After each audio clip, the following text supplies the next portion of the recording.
Bonjour, voilà, petite vidéo consacrée aujourd'hui à Émile Durkheim et notamment sa vision du lien social. Émile Durkheim, c'est un sociologue français, fin du 19e, début du 20e, et c'est quelqu'un qui a observé des transformations notables de la société, transformations liées à la révolution industrielle, entre autres. Dans un ouvrage qu'il a publié en 1893, qu'il a appelé De la division du travail social, il a présenté comment il voyait l'évolution et la transformation des liens sociaux, ce qu'il appelle le lien social, qu'il appellera également la solidarité.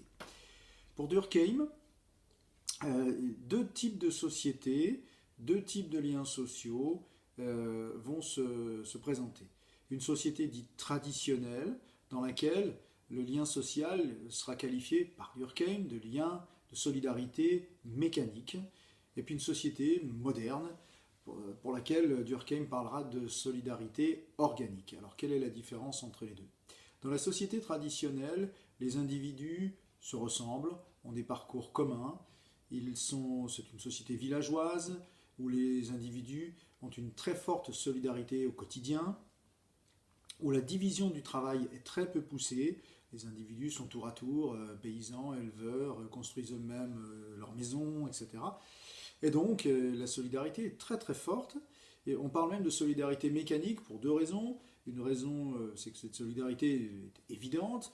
Et puis souvent on dit mécanique pour comparer aux pièces d'un moteur qui fonctionnerait ensemble. Dans cette société, les individus sont assez peu libres. Ils sont intégrés au groupe, il y a une très forte pression du groupe, et la conscience est essentiellement une conscience collective. Les individus raisonnent collectivement, il est très difficile pour eux de s'extraire du groupe dans son ensemble. Dans ce type de société, le droit est beaucoup un droit répressif. On réprime les manquements à l'ordre.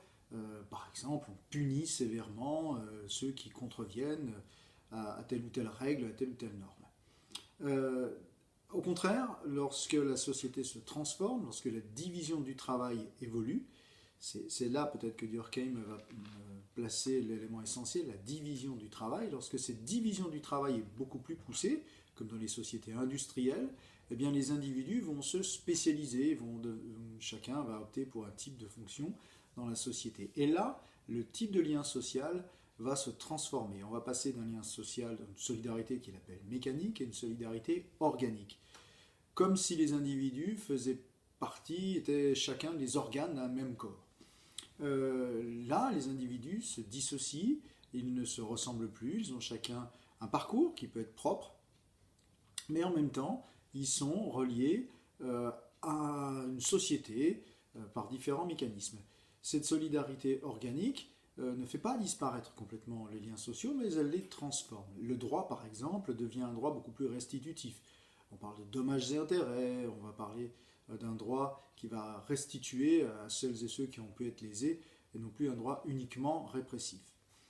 Ces deux types de modèles peuvent coexister dans une même société, même dite moderne. On peut trouver encore des îlots de solidarité mécanique dans des villages, dans des quartiers par exemple. La solidarité organique qui caractérise en principe les sociétés modernes se caractérise aussi par plus de complexité, peut-être aussi par plus de liberté pour les individus. Ils sont moins sous la coupe, on va dire, du groupe, et avec cette solidarité-là va se développer une conscience individuelle. Les gens vont exister par eux-mêmes, un petit peu plus, et pour eux-mêmes, et pas seulement dans le cadre du groupe, pour le groupe et par le groupe. Donc on pourra dire que les consciences s'émancipent un petit peu de cette norme que le groupe véhicule, auquel ce groupe impose, on va dire, à chacun de ses membres. Voilà l'essentiel de ce qu'on pouvait dire aujourd'hui. J'espère que ça vous aidera et je vous dis rendez-vous à une prochaine vidéo. Merci.